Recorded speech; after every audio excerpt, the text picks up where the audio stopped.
Damai sejahtera-lah Bapa yang melampaui segala akal, itulah yang memberkati hati dan pikiranmu di dalam Kristus Yesus Tuhan kita. Amin. Shalom. Amanginang seluruh saudara yang terkasih dalam Kristus Yesus. Senang kembali bersekutu hari ini bersama-sama dengan seluruh jemaat, terlebih ada keluarga kita juga yang datang dari HKI melalui anak-anak sekolah minggu yang sudah kita dengarkan tadi bernyanyi. Untuk itu kami sapa kembali saudara-saudari kami, keluarga kami yang dari HKI. Selamat datang, selamat bersekutu di gereja kita ini, HKBP Bandung Reformanda. Saya dengar ini bukan pertama kali ya. Sudah pernah juga dilakukan kunjungan ke gereja ini sebelum ini. Nah, jadi sering-seringlah orang HKI berkunjung ke sini supaya kita semakin akrab, semakin kompak, semakin merasa persaudaraan. Kalau tadi sudah 2 kali dibawa sekolah minggu, mungkin perjumpaan-perjumpaan berikut dibawa Ina, dibawa Ama, dibawa lansia, dan doakan kami supaya juga nanti dapat berkunjung di lain waktu ke HKI. Ya, Tuhan memberkati persekutuan kita hari ini. Amanginang, kita sudah memasuki minggu Trinitatis, minggu yang sangat penting karena dia adalah dasar di dalam kekristenan kita. Minggu yang sangat dogmatis karena dia juga merangkum seluruh pengakuan iman kita. Itulah minggu Trinitatis. Dan amanginang, kita sangat sering mendengar sampai hari ini perdebatan tentang ketritunggalan Tuhan. Itu bukan hanya hari ini, tetapi dari dulu, ratusan tahun yang lalu, perdebatan tentang ini selalu terjadi. Tuhan yang satu, tetapi dalam 3 penyataan. Tuhan yang satu, tetapi dalam 3 pribadi dan pekerjaan. Sehingga manginang perdebatan ini tidak akan pernah berhenti. Tetapi percayalah, melalui minggu Pentakosta kemarin kita diingatkan bahwa banyak hal yang akan diberitahukan Tuhan kepada kita, tetapi hanya Roh yang bisa membuat kita mengerti tentang apa yang akan disampaikan oleh Tuhan, termasuk tentang dirinya, termasuk tentang ketritunggalan yang kita imani. Hanya Roh yang mampu memperjelas, menyatakan itu kepada kita sehingga selalu kita pegang teguh. Lihatlah manginang, sebelum kita masuk ke khotbah kita, lihatlah bahwa betapa sengitnya perdebatan-perdebatan terjadi selalu, apalagi di zaman sekarang media sosial sudah begitu transparan dan terbuka, itu selalu dibicarakan dan seakan-akan ketika diperdebatkan, kita selalu mengalami posisi yang terpojok. Ketika ketritunggalan kita perdebatkan dengan orang yang tidak seiman dengan kita, percayalah kita akan berada di posisi yang selalu terpojok. Kenapa? Karena memang ketritunggalan itu sulit untuk dirumuskan, sulit untuk dijelaskan, sulit untuk diungkapkan dengan kata-kata ketritunggalan itu. Karena memang yang berusaha kita rumuskan dalam ketritunggalan itu adalah Tuhan itu sendiri. Dan Tuhan itu sulit untuk dirumuskan, itu sudah terjadi sejak dulu. Musa sendiri pun mengatakan, Tuhan, aku ingin mengenalmu, Tuhan, aku ingin melihatmu, nyatakan kepada diriku sebenarnya siapa kau. Kalau kau tidak nyatakan diriku, bangsa itu akan membunuhku. Musa katakan. Tetapi Tuhan berkata kepada Musa, hai Musa, tidak ada satupun yang mampu melihat aku. Ketika dia melihat aku, dia akan mati. Sehingga Musa pun tidak melihat bagaimana sebenarnya Tuhan itu. Tetapi Tuhan puaskan keinginan Musa. Tangguru koma bereng ninna. Itu pun banyak makna tersirat di dalamnya. Artinya di Minggu Trinitatis ini amang inang di perkembangan zaman yang selalu memperdebatkan tentang ketritunggalan. Saya coba mengingatkan di awal khotbah ini bahwa Tuhan kita tidak pernah berada dalam bilangan atau jumlah yang 3. Tuhan kita itu adalah satu dari perjanjian lama sampai perjanjian baru. Tetapi karena Tuhan kita adalah Tuhan yang hidup, tetapi karena Tuhan kita adalah Tuhan yang bekerja, maka kita mengenal Tuhan melalui perjalanan kehidupannya dengan dunia ini. Kita mengenal Tuhan melalui pekerjaannya dari awal sampai sekarang di dunia ini. Itulah sehingga kita melihat bahwa Tuhan itu bekerja sampai sekarang. Dan ketritunggalan itu terlihat dari Tuhan yang hidup, Tuhan yang bekerja. Kita sebut Tuhan kita adalah Allah Bapa. Karena memang firman menyaksikan dan mengatakan bahwa Allah Bapa menjadi sumber dari segala keberadaan. Allah Bapa menjadi sumber segala ciptaan. Sehingga kita sebutkan dia adalah Allah Bapa. Allah Bapa karena dia mencipta dan menjadi sumber dari segala sesuatu. Tetapi Tuhan tidak hanya mencipta. Allah Bapa tidak hanya bekerja sebagai pencipta. Dan Allah Bapa tidak berhenti bekerja setelah ciptaan ada. Tetapi Allah Bapa terus bekerja sepanjang perjalanan dunia ini. Sepanjang perjalanan waktu ini Allah Bapa itu tetap bekerja. Salah satu pekerjaan yang dilakukan Tuhan selain daripada pencipta adalah pendamaian, penebusan, penghapusan dosa. Karena seluruh ciptaan yang diciptakan Tuhan telah dikuasai oleh dosa, maka Tuhan menyatakan bahwa dia harus bekerja untuk membersihkan, harus bekerja untuk menebus, harus bekerja untuk melakukan perdamaian antara ciptaannya dengan dirinya. Dan kita lihat pekerjaan penebusan itu melalui satu sosok, yaitu Kristus Yesus. Sehingga Tuhan yang bekerja dari penebusan yaitu Yesus Kristus. Dan Yohanes mencatatkan Allah yang maha tinggi, Allah Bapa, firman-Nya telah menjadi daging. Dan firman itu Yohanes 1 ayat 14. Dan firman itu adalah Allah itu sendiri. Setelah penebusan apakah dunia berhenti? Tidak. Dunia masih berjalan sampai saat ini amang-inang, waktu terus berjalan dengan kehidupannya. Sehingga Tuhan menyatakan bahwa dia tidak juga berhenti bekerja. Dia harus terus hidup dan bekerja bersama seluruh ciptaannya sampai saat ini. Dan dia katakan, aku akan menyertai, aku akan menolong, aku akan selalu bersama dengan ciptaanku.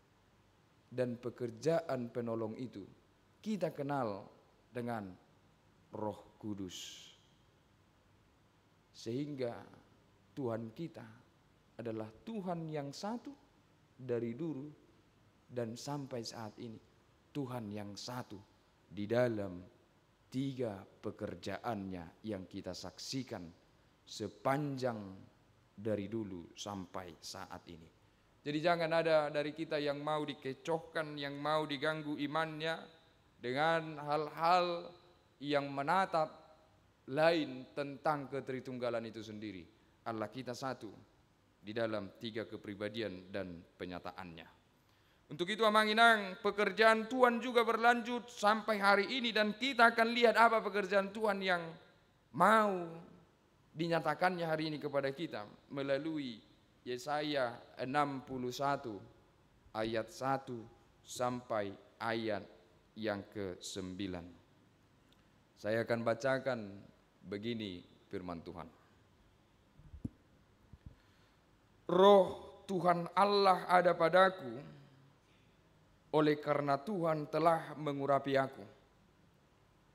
Ia telah mengutus aku untuk menyampaikan kabar baik kepada orang-orang sengsara dan merawat orang-orang yang remuk hati, untuk memberitakan pembebasan kepada orang-orang tawanan dan kepada orang-orang yang terkurung kelepasan dari penjara, untuk memberitakan tahun rahmat Tuhan dan hari pembalasan Allah kita, untuk menghibur semua orang berkabung, untuk mengaruniakan kepada mereka perhiasan kepala ganti abu, minyak untuk pesta ganti kain kabung, nyanyian puji-pujian ganti semangat yang pudar, supaya orang menyebut mereka pohon terbatin kebenaran, tanaman Tuhan, untuk memperlihatkan keagungannya. Mereka akan membangun reruntuhan yang sudah berabad-abad dan akan mendirikan kembali tempat-tempat yang sejak dulu menjadi sunyi. Mereka akan membaharui kota-kota yang runtuh, tempat-tempat yang telah turun-temurun menjadi sunyi.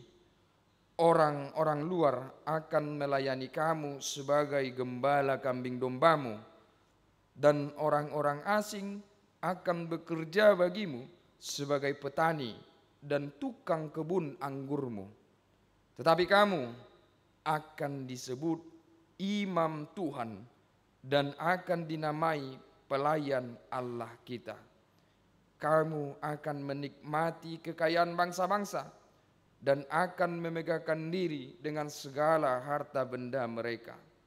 Sebagai ganti bahwa kamu mendapat malu 2 kali lipat, dan sebagai ganti noda dan ludah yang menjadi bagianmu, kamu akan mendapat warisan 2 kali lipat di negerimu, dan sukacita abadi akan menjadi kepunyaanmu. Sebab aku, Tuhan, mencintai hukum dan membenci perampasan dan kecurangan. Aku akan memberi upahmu dengan tepat dan akan mengikat perjanjian abadi dengan kamu. Keturunanmu akan terkenal di antara bangsa-bangsa dan anak cucumu di tengah-tengah suku-suku bangsa, sehingga semua orang yang melihat mereka akan mengakui bahwa mereka adalah keturunan yang diberkati Tuhan. Demikianlah firman Tuhan. Inilah salah satu pekerjaan Tuhan. Pekerjaan Tuhan memberitakan pembebasan. Salah satu pekerjaan Tuhan yang terjadi sampai hari ini, Amang Inang, menyampaikan kabar baik tentang kemerdekaan. Sebenarnya firman ini sangat cocok pada saat 17 Agustus. Dan memang biasanya firman untuk tahun-tahun 17 Agustus, tanggal 17 Agustus selalu tentang tahun Yobel, tahun pembebasan. Tetapi hari ini, walaupun ini diangkat pada Minggu Trinitas ini, dia mau menyatakan bahwa Tuhan kita yang satu itu dalam 3 pekerjaannya sampai saat ini bekerja. Salah satu pekerjaan Tuhan yang bisa kita rasakan hari ini, pembebasan diwartakan dan diberitakan kepada kita. Amang Inang, ketika berita pembebasan diberitakan kepada kita hari ini, kepada seluruh jemaat yang berkumpul di hari ini, menurut kita, apakah ini sesuai dengan keadaan kita?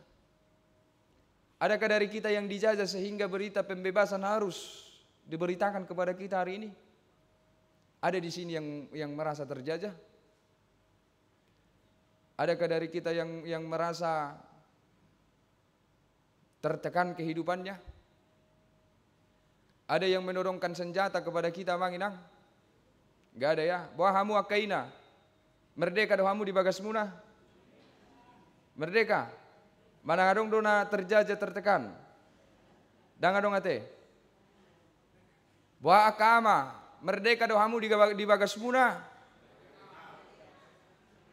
Merdeka, bebas. Mulia di Tuhan, mulai merdeka. Mudah-mudahan pihak kadang-kadang merasakan kemerdekaan. Tetapi apa nginang? Ada hal yang unik dari penjajahan. Sehingga ada hal yang unik juga dari kemerdekaan. Kalau hari ini berita pembebasan masih selalu diwartakan dan diberitakan oleh Tuhan, berarti itu menunjukkan bahwa memang penjajahan akan selalu ada. Kalaupun kita bilang tadi kita adalah orang yang merdeka, ina ama merdeka, anak-anak merdeka, tetapi itu mungkin kita lihat dari sisi pikiran dan kemanusiaan kita. Tetapi dari sisi Tuhan, kita harus lagi melihat lebih dalam tentang keadaan kita, apakah betul-betul merdeka atau sebenarnya kita sedang diperbudak tanpa kita tahu, tanpa kita rasakan. Karena kemerdekaan menurut kita itu berbeda dengan kemerdekaan menurut Tuhan. Dan perbudakan menurut kita itu berbeda dengan perbudakan menurut Tuhan. Sehingga apa? Apa perbudakan menurut Tuhan hari ini? Amanginang, kalaupun kita merasa merdeka, karena kita bisa melakukan apa yang kita inginkan, kita mendapatkan hak-hak kita di rumah, di tempat kerja, di lingkungan sekitar, kita punya hak yang kita nikmati.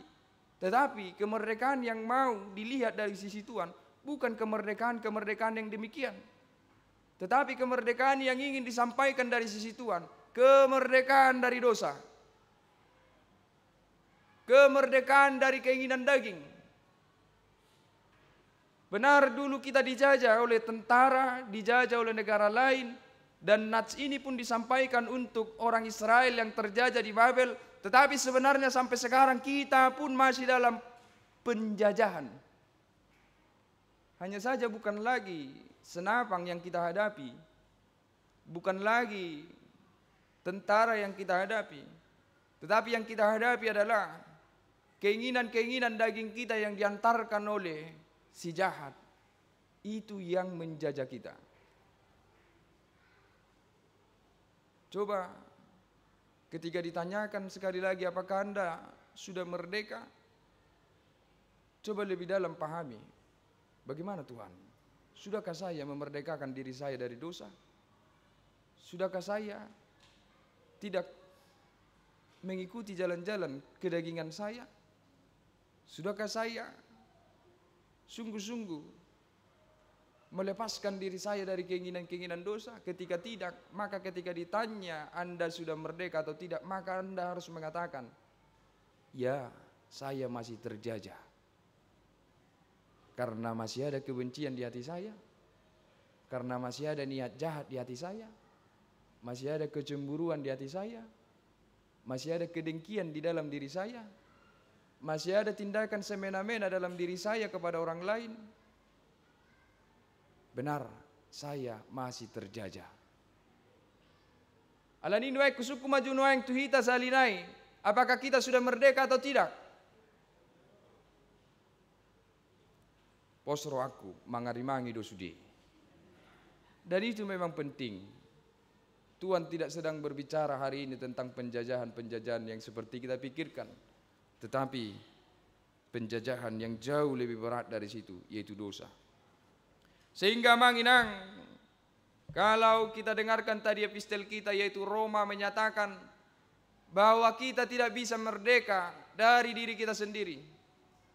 Kita tidak bisa bebas dari kekuatan kita sendiri.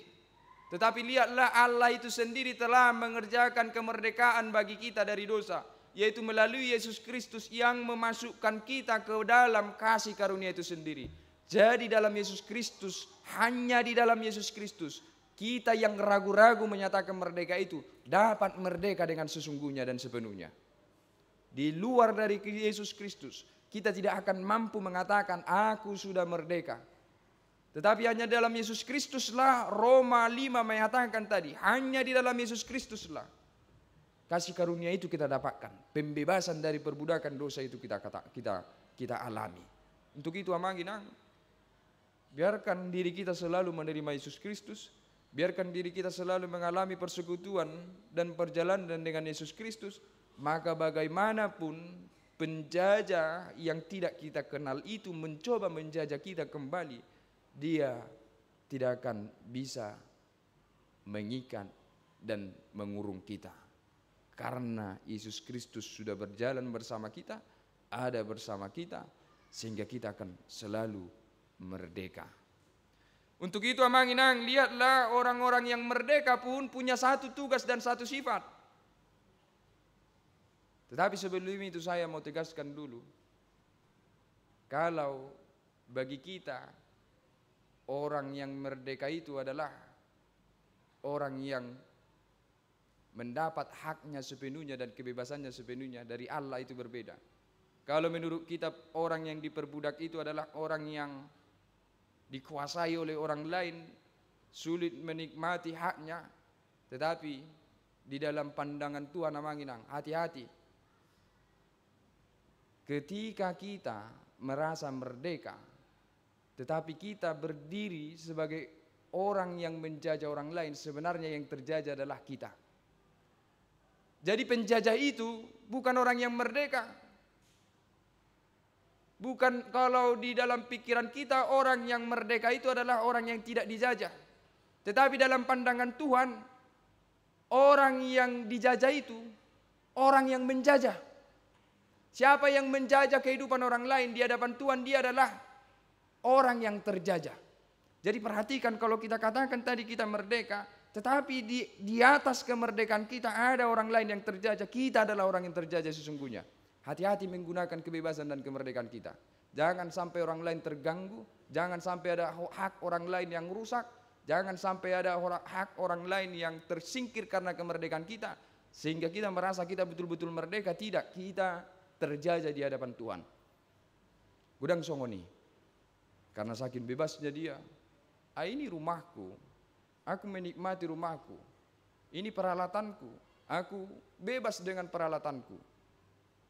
Adong speaker na nabelgahian sogon speaker di sopo muara di gedung di Pagala Ibanai, karena saking bebasnya dia dengan speakernya ini, bebasnya dia dengan rumahnya ini, dia menunjukkan kebebasannya sebebas-bebasnya sehingga tetangganya terjajah hak tidurnya. Tetangganya terjajah kesehatannya, ngopung-ngopung tetangga non. Meluk-luk speaker nen, hacik tu adorana. Terjajah kah? Terjajah. Anda merdeka, Anda sedang merasa merdeka, tetapi ketika karena kemerdekaan Anda orang lain terganggu, Anda sebenarnya juga terjajah. Anda penjajah sehingga Anda di hadapan Tuhan adalah orang yang terjajah. Jadi hati-hati menggunakan kemerdekaan dan kebebasan kita. Di tengah-tengah keluarga pun seperti itu. Ama halakna merdeka. Lomo-lomo na mulak tujabu. Mulak jam 3 pagi. Igurtuk pitui. Itu sudah menjajah hak. Menjajah hak istrimu untuk menikmati tidur malamnya. Menjajah hak anak-anakmu terganggu. Kan rumah-rumahku, keluarga-keluargaku, istri-istriku, anak-anakku tidak boleh seperti itu. Di dalam Tuhan tidak boleh. Di dalam Tuhan kita harus menghargai setiap hak-hak kita. Heado songoni. Jalan jotak kita songoni. Betul kita punya hak terhadap apa yang kita miliki. Tetapi kita harus perhatikan orang yang merdeka di dalam Tuhan, dia juga akan memperhatikan penggunaan haknya supaya hak orang lain tidak terganggu. Pernah ada sebuah keluarga memiliki lahan yang begitu luas, dia beternak ayam. Tiba-tiba matilah, terserang penyakit ayam-ayam ini. Mati ayam ini karena halamannya luas, dia buang begitu saja. Bakke di manukon, tidak dia kubur. Rumahnya jauh karena halamannya luas, uapnya tidak tercium. Tetapi di dekat batas tanahnya itu ada rumah orang yang juga ingin menikmati hidup dengan udara yang segar, dengan udara yang wangi, ingin juga hidup dengan sehat, makan selera, tetapi karena bangkai ayam yang dia buang itu, semua hak-hak itu terhilang. Keluarga itu tidak selera makan, keluarga itu terganggu penciumannya, sehingga keluarga itu komplain, dia katakan, Pak, itu ada bangkai manuk di dekat rumah saya, itu pasti bangkai manuk munah. Dia bilang seperti itu, tolong itu dikubur. Datang yang punya lahan ini, yang punya ayam ini, kenapa kau atur saya? Saya tanya, saya buang bangkai ayam di mana? Di tanah Bapak. Ya itu tanah saya. Ayam itu ayam siapa? Ayam Bapak. Ya udah, jadi apa? Kenapa kau komplain? Saya buang di tanah saya, itu ayam-ayam saya. Iya tapi Pak, terlalu dekat ke rumah saya. Mungkin ke rumah Bapak tidak tercium karena tanah Bapak luas. Oh tidak, itu tanah saya, itu ayam saya, terserah saya, itu hak saya. Sering terjadi seperti itu, sering terjadi seperti itu. Dan orang-orang seperti itu diingatkan, ketika kita seperti itu, meskipun itu adalah hak kita, meski yang kita gunakan adalah kepemilikan kita, tetapi ketika hak dan kepemilikan kita itu mengganggu, merebut kenyamanan dan hak orang lain, kita adalah penjajah. Dan kita yang penjajah adalah orang yang terjajah di hadapan Tuhan. Istilah kasarnya, budak dohalak yang menjajah. Orang yang menjajah itu di hadapan Tuhan adalah seorang budak. Jadi mari kita mau merdeka tidak hanya secara pandangan kita di dunia ini, tetapi marilah kita mencoba merdeka secara pandangan Tuhan juga. Secara kekristenan kita merdeka dari sifat-sifat seperti itu. Dan hari ini Tuhan mau mengatakan kepada kita, orang yang merdeka di dalam Tuhan akan terlihat dari pekerjaannya.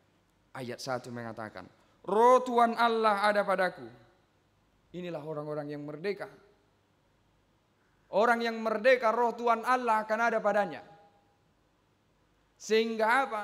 Sehingga apa yang dia lakukan bukan lagi persoalan keinginan dagingnya, bukan lagi persoalan keinginan hatinya dan pikirannya, tetapi keinginan Roh Tuhan yang ada padanya. Apa keinginan yang dihasilkan oleh Roh Tuhan yang ada pada diri kita? Dia akan mewartakan kabar baik kepada orang yang sengsara. Dia akan mewartakan kabar baik kepada orang-orang yang remuk hati. Dia akan membebaskan orang-orang yang terkurung. Itulah pekerjaan orang-orang yang ada disertai oleh Roh Allah. Nuaing suku-sukun, bohahita. Bagaimana kita? Apakah kita adalah orang-orang yang sudah disertai oleh Roh Allah? Tadi Allah bekerja melalui Rohnya sampai saat ini. Sekarang pertanyaannya, apakah betul-betul Roh Tuhan itu sudah ada pada kita dan bekerja pada kita? Atau selama ini kita jalani hidup dengan kekuatan dan pikiran kita sendiri tanpa Roh Allah? Kita bisa menjalani hidup tanpa Roh Allah, bisa Manginang? Bisa. Tetapi yang mau Tuhan katakan hari ini, Roh Allah harus ada padamu, supaya kamu menjalani kehidupan sesuai dengan kehendak Tuhan. Mewartakan kabar baik, kabar yang baik yang dia sampaikan. Kabar gembira kepada orang yang remuk hati. Penghiburan yang dia sampaikan. Kelepasan yang dia lakukan kepada orang-orang yang tertawan. Jimoladong dopehita yang suka menyebarkan kabar yang tidak baik. Tidak ada Roh Allah di dalam diri kita. Sekarang ini kembali kebebasan tadi, sebebas-bebasnya orang bisa menyampaikan kabar. Media sosial tinggal bagikan, tinggal foto, sebar. Semua bisa kita bagikan, kabar-kabar apapun bisa kita bagikan zaman sekarang. Tetapi percayalah, Roh Tuhan mengatakan, orang yang disertai Roh Tuhan, seleranya untuk menyampaikan kabar baik itu sedikit, atau bahkan tidak ada. Jadi bisa kita selidiki diri kita. Ayo dong dohon, ugu dan ubelga semangatna, pasar ho kabarita nasuringkan. Ada jiwa seperti itu. Itu sudah bertanda bahwa tidak ada lagi Roh Tuhan di dalam diri kita ketika kita begitu semangat menyampaikan kabar-kabar yang tidak baik. Tidak ada roh Tuhan dalam diri kita. Orang yang punya roh Tuhan di dalam dirinya, dia tidak akan punya semangat itu untuk menyampaikan kabar-kabar yang buruk, kabar-kabar yang tidak baik. Semangatnya hanya terarah untuk menyebarkan kabar baik. Lihat anak-anak kita yang kecil tadi, masih kecil, tapi sudah menyampaikan kabar baik kepada kita. Mereka katakan tadi, Tuhan adalah gembalaku yang menuntun aku selalu. Itu kabar baik. Om manian, aka berita-berita songonon manian, nata sebar, nata hatahun. Unang merbada suami istri tetanggata. Semangat tiap kita bebobon itu nasahu tadangi. Arung dosongoni, merbada tetanggana, lauron nonon. Tu dongan nanasim boto hode dah. Boto ida do, berbadai nak tinggal lagi. Boto ida do. Ona pastak nak kingin natei bena matei. Guguhir debo pastak na mati anggui malenge manaking natei. Ita betebay. Alani semangat na babuaw na kabarita na suringgani. Jadi selidiki hati kita. Ketika kita memang betul-betul semangat menyampaikan hal-hal yang buruk, tidak ada roh Tuhan di situ. Roh Tuhan itu menyampaikan kabar baik, menyampaikan sukacita, menyampaikan pertolongan dan kelepasan kepada orang lain. Itulah orang yang disertai oleh roh Tuhan. Itulah orang yang membiarkan roh Tuhan bekerja di dalam kehidupannya. Jangan katakan ada roh Tuhan padaku. Jangan kita katakan roh Tuhan ada pada kita, kalau kita tidak mampu memberitakan kabar yang baik, yang benar di kehidupan ini. Jadi meski kebebasan untuk menyampaikan berita di dunia ini sekarang begitu bebas, tetapi pilihlah menyampaikan berita yang baik. Karena itu tanda dari semangat dan pekerjaan Roh Kudus itu sendiri. Amang inang, siapapun kita yang hari ini merasa bahwa roh Tuhan ada pada kita, lihat dia akan bekerja untuk menjadikan kebaikan kepada orang lain, bukan hanya kepada diri kita sendiri. Tetapi kepada orang lain kita akan memberitakan kabar-kabar yang baik dan perbuatan-perbuatan yang baik. Ta sulikiti perdalanan ningoluta. Mungkin kita sudah banyak mendapatkan kebaikan dan melakukan kebaikan kepada diri kita sendiri. Tetapi bagaimana ketika kepada orang lain? Hari ini orang yang disertai oleh roh Tuhan, dia tidak hanya akan memikirkan kebaikan dirinya. Dia tidak akan hanya memikirkan kebaikan keluarganya. Bahkan dia mampu dan memiliki spirit, kekuatan, semangat untuk memikirkan kebaikan orang lain. Itu orang yang dikuasai roh. Orang lain pun dia pikirkan supaya bagaimana menjadi baik. Jadi jangan pernah pikirkan hal-hal yang buruk tentang kehidupan orang lain. Jangan harapkan orang lain itu jatuh miskin.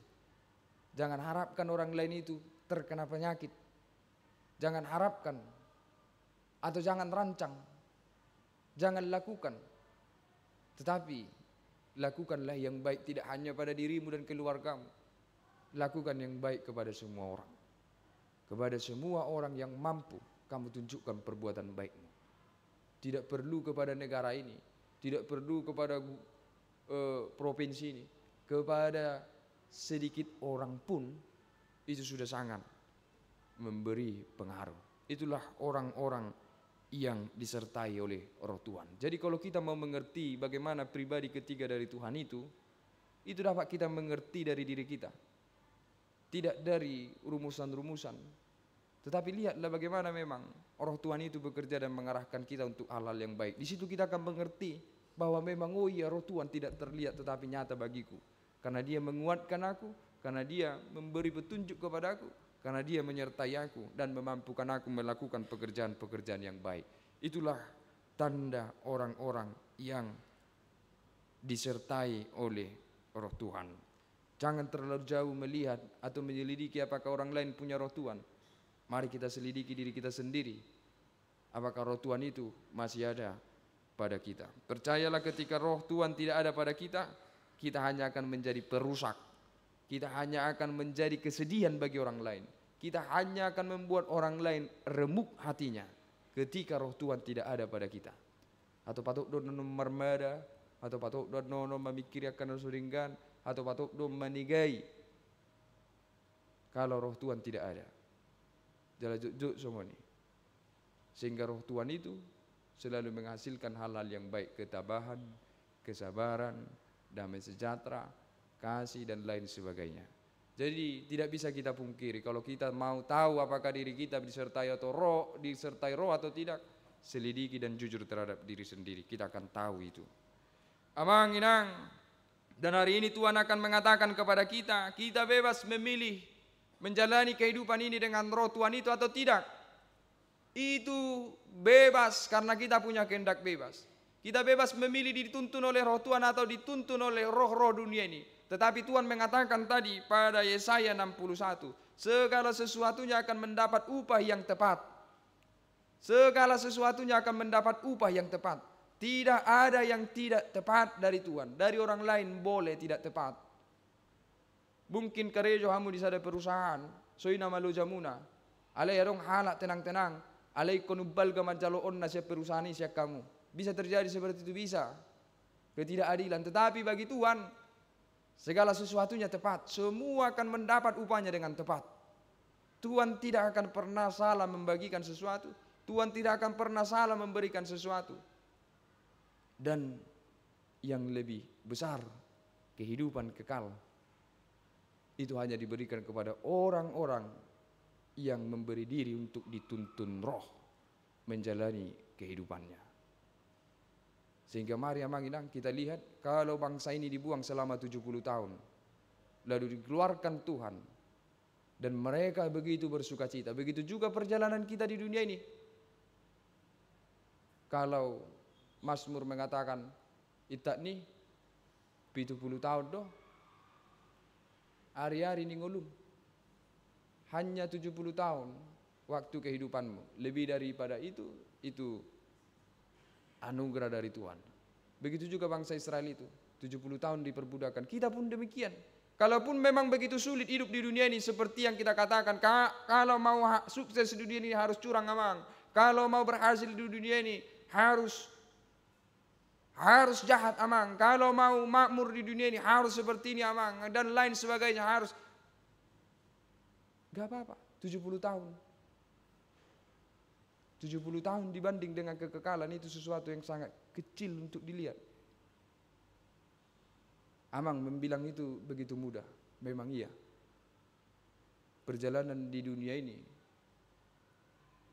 seperti perjalanan bangsa itu 70 tahun diperbudak, penuh dengan penderitaan. Tetapi lihat apa yang dikatakan Tuhan betul-betul terjadi.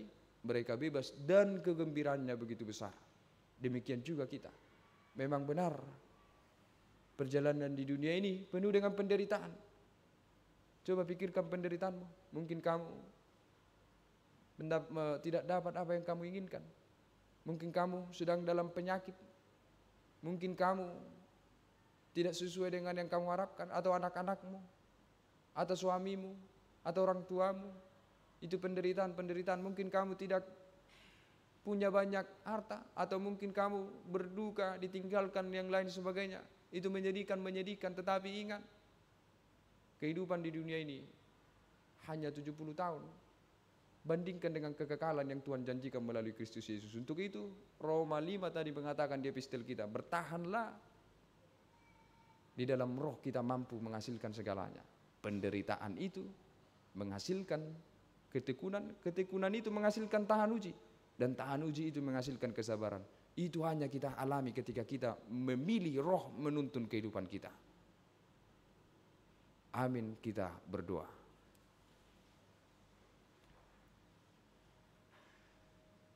Terima kasih Tuhan,